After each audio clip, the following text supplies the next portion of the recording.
தங்கம் விலை சவரனுக்கு 1280 ரூபாய் உயர்ந்துள்ளது. நேற்று சவரனுக்கு 320 ரூபாய் குறைந்த நிலையில் இன்று அதிகரித்துள்ளது. சென்னையில் ஒரு சவரன் 1,13,760 ரூபாய்க்கு விற்பனையாகிறது. இதேபோல வெள்ளி விலையும் உயர்ந்துள்ளது. சென்னையில் 1 கிலோ வெள்ளி 5,000 ரூபாய் அதிகரித்து 2,65,000 ரூபாய்க்கு விற்பனையாகிறது.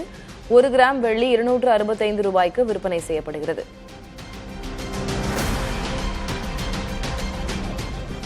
விருதுநகர் மாவட்டம் சாத்தூரில் திமுக வேட்பாளர் கடற்கரை ராஜ் தேர்தல் பரப்புரையில் இருந்தபோது அவரது வீட்டில் 122 சவரன் நகைகள் கொள்ளையடிக்கப்பட்டுள்ளன. 3 பேர் கொண்ட கும்பல் வீட்டின் பூட்டை உடைத்து இந்த துணிகர திருட்டில் ஈடுபட்டுள்ளதாக கூறப்படுகிறது. தகவல் அறிந்து வந்த மாவட்ட காவல் கண்காணிப்பாளர் நேரில் ஆய்வு செய்ததோடு குற்றவாளிகளை பிடிக்க தனிப்படை அமைத்துள்ளார்.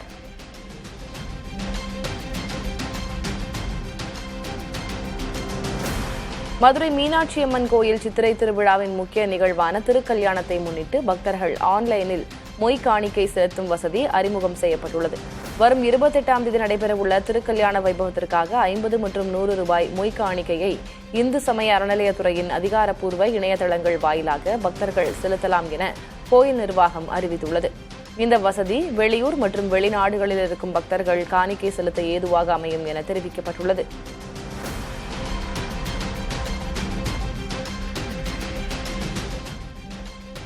ராமேஸ்வரம் மீனவர்கள் 4 பேரை இலங்கை கடற்படை சிறைபிடித்துள்ளது. கடலுக்கு சென்ற ஜேசுராஜா என்பவரது விசைப்படகையும் அதிலிருந்த 4 மீனவர்களையும் எல்லை தாண்டியதாக கூறி இலங்கை கடற்படை கைது செய்துள்ளது. தற்போது அவர்களின் கிளிநொச்சி அதிகாரிகளிடம் ஒப்படைக்கப்பட்டுள்ளனர். தொடர்ந்து மீனவர்கள் சிறைபிடிக்கப்பட்டு வரும் சம்பவம் ராமேஸ்வரம் மீனவர்களிடையே அதிர்ச்சியை ஏற்படுத்தியுள்ளது.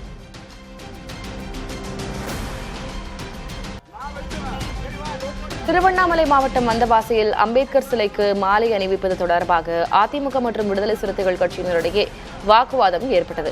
அதிமுக வேட்பாளர் ராணி மற்றும் கூட்டணி கட்சியினர் மாலை அணிவிக்க வந்தபோது பாஜகவினர் வரக்கூடாது என விசிகவினர் தடுத்ததால் வாக்குவாதம் தள்ளுமுள்ளாக மாறியது. இதில் ஒருவரை ஒருவர் தாக்கி கைகலப்பில் ஈடுபட்டதால் பரபரப்பு நிலவியது.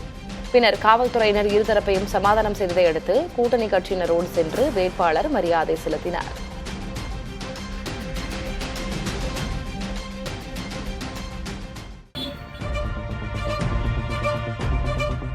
அமைச்சரவையிலும் பட்டியலின சமூகத்தினருக்கு இடஒதுக்கீடு வழங்கப்பட வேண்டும் என்ற கோரிக்கையை விடுதலை சிறுத்தைகள் கட்சியின் நாடாளுமன்ற உறுப்பினர் ரவிக்குமார் முன்வைத்துள்ளார். இதுகுறித்து எக்ஸ் வலைதளத்தில் அவர் வெளியிட்டுள்ள பதிவில், புரட்சியாளர் அம்பேத்கர் பிறந்த நாளில் நாம் எழுப்ப வேண்டிய கோரிக்கை இது என்று பதிவிட்டுள்ளார்.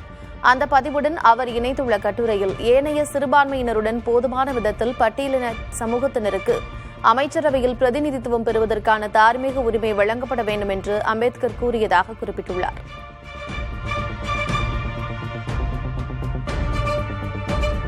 இந்த சட்டமன்ற தேர்தல் கீழடிக்கும் நாக்பூருக்குமான ஒரு கொள்கை போர் என்று திமுக எம்பி கனிமொழி தெரிவித்திருக்கிறார். நெல்லை மாவட்டம் ராதாபுரத்தில் சபாநாயகர் அப்பாவுவை ஆதரித்து பரப்புரை மேற்கொண்ட கனிமொழி, தமிழகத்தின் எதிர்காலத்தையும் இளைஞர்களின் பாதுகாப்பையும் உறுதிப்படுத்த வேண்டிய முக்கிய தருணம் இது என்று குறிப்பிட்டார். தமிழ்நாட்டுக்கும் டெல்லிக்குமான தேர்தல், தமிழ்நாட்டுக்கும் என்டிஏக்குமான தேர்தல் என்பதை அடிக்கடி சொல்லுவார்கள். இந்த தொகுதியிலே நேரடியாக நாம் டெல்லியிலே இருக்கக்கூடியவர்களோடு மோதி கொண்டிருக்கிறோம். இந்த தேர்தல் என்பது கீழடிக்கும் நாக்பூருக்கும் இருக்கக்கூடிய தேர்தல் என்பதை நாம் மறந்துவிடக் கூடாது. பாஜக தமிழ்நாட்டிற்குள் வந்தால் திமுகவுக்கு என்ன பிரச்சனை என்று தமிழக பாஜக முன்னாள் தலைவர் அண்ணாமலை கேள்வி எழுப்பியிருக்கிறார். ஈரோடு மாவட்டம் பெருந்துறையில் அதிமுக வேட்பாளர் ஜெயக்குமாரை ஆதரித்து பரப்புரையில் ஈடுபட்ட அவர், பொது எதிரி திமுகவை வீழ்த்தவே அதிமுக பாஜக கூட்டணி அமைத்து போட்டியிடுவதாக குறிப்பிட்டார். பிஜேபி உள்ள வந்தா என்னையா பிரச்சனை திமுகவுக்கு?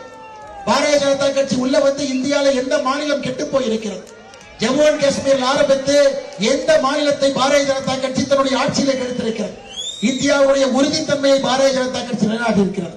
வடகிழக்கு மாநிலங்களாக இருக்கட்டும், ஜம்மு அண்ட் காஷ்மீராக இருக்கட்டும், பஞ்சாபாக இருக்கட்டும், இன்னைக்கு பாரதமாக இருக்குதுன்னா அதுல இந்தியாவில் ஒரு அரசியல் கட்சி முழு பெருமை எடுத்துக் கொள்ள முடியும் என்றால் அது பாரதிய ஜனதா கட்சி மட்டும்தான். அருமை சொன்னாங்க. திமுக தங்களிடம் ஏன் 500 கோடி ரூபாய் பணம் வாங்கியது குறித்து உதயநிதி விளக்கம் அளிப்பாரா என்று லட்சிய ஜனநாயக கட்சித் தலைவர் சார்லஸ் ஜோஸ் மார்டின் கேள்வி எழுப்பியிருக்கிறார். சென்னையில் செய்தியாளர்களிடம் பேசிய அவர், லால்குடி தொகுதியில் போட்டியிடும் தனது தாயார் லீமா ரோஸ் குறித்து அவதூறு பேச உதயநிதிக்கு என்ன தகுதி இருக்கிறது என்பதாக கேள்வி எழுப்பினார். திமுக மட்டுமல்லாது அனைத்து கட்சிகளுக்கும் தாங்கள் நிதி வழங்கியுள்ளதாக குறிப்பிட்ட அவர், நடிகர் விஜயின் ஜனநாயகம் திரைப்பட கசிவின் பின்னணியில் ஆதவர்ஜுனா இருக்கலாம் என்று சந்தேகம் எழுப்பினார்.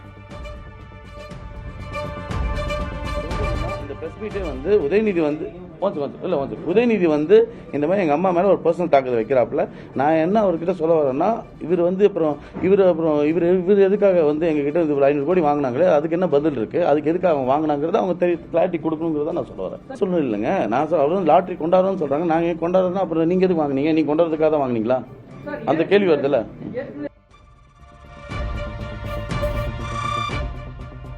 தருமபுரி சட்டமன்ற தொகுதி பாமக வேட்பாளர் சௌமியா அன்புமணிக்கு ஆதரவாக அவரது மகள்கள் சங்கமித்ரா, சஞ்சுத்ரா அதியமான் கோட்டையில் தீவிர வாக்கு சேகரிப்பில் ஈடுபட்டனர். அங்கு நடைபெற்ற புகழ்பெற்ற தேர் திருவிழாவிற்கு வந்திருந்த ஆயிரக்கணக்கான பொதுமக்களை சந்தித்த அவர்கள் தங்கள் தாய்க்கு மாம்பழம் சின்னத்தில் வாக்களிக்குமாறு கேட்டுக் கொண்டனர்.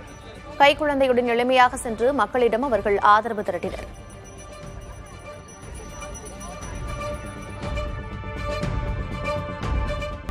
தென்மேற்கு பருவமழை இயல்பை விட குறைவாக இருக்கலாம் என இந்திய வானிலை ஆய்வு மையம் தெரிவித்துள்ளது.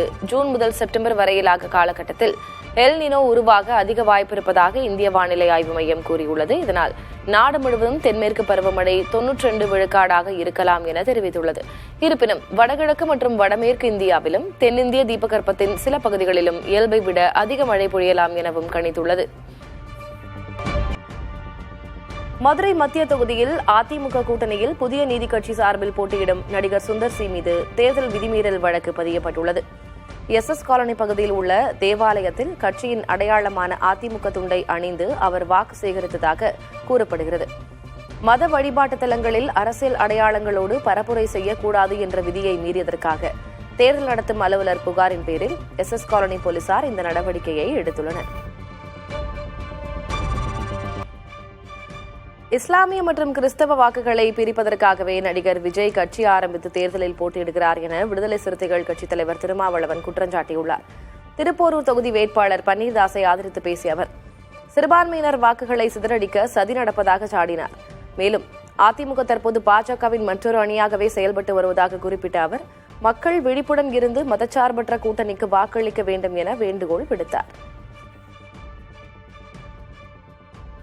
விஜய் தனி இயக்கம் கண்டாலும் பாஜகவின் செயற்திட்டத்தை நடைமுறைப்படுத்துவதற்காகத்தான் களத்தில் போந்திருக்கிறார்.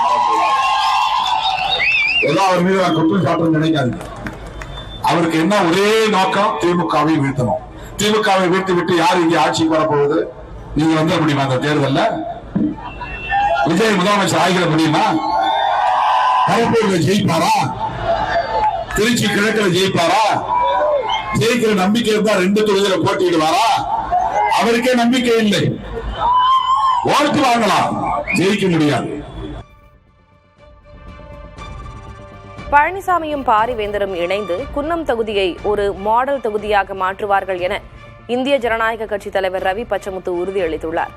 பெரம்பலூர் குன்னம் தொகுதியில் அதிமுக கூட்டணி வேட்பாளர் சரண்யாவை ஆதரித்து பேசிய அவர், மத்தியில் மோடி மற்றும் மாநிலத்தில் பழனிசாமி என டபுள் என்ஜின் அரசு அமைந்தால் மட்டுமே அனைத்து திட்டங்களும் தடையின்றி கிடைக்கும் என தெரிவித்தார். மேலும் பாரிவேந்தரின் வாக்குறுதிப்படி குன்னம் தொகுதி மாணவர்களுக்கு 100 பொறியியல் இடங்கள் வழங்கப்படும் என்றும், மதுபான கடைகளால் மக்களின் மூளையை மழுங்கடிக்கும் தற்போதைய ஆட்சி மாற வேண்டும் என்றும் ரவி பச்சமுத்து கேட்டுக் கொண்டார். கட்சி ஆரம்பிக்கும் போது ஒரு சில கொள்கையோடு ஆரம்பிச்சார். அந்த கொள்கையில பாத்தீங்கன்னா, விவசாயி ஒருவர் தமிழ்நாட்டை ஆள வேண்டும். ஏன் தெரியுமா? படித்தவர்கள் ஆளுநர் விவசாயி ஆள வேண்டும் சொன்னாரு.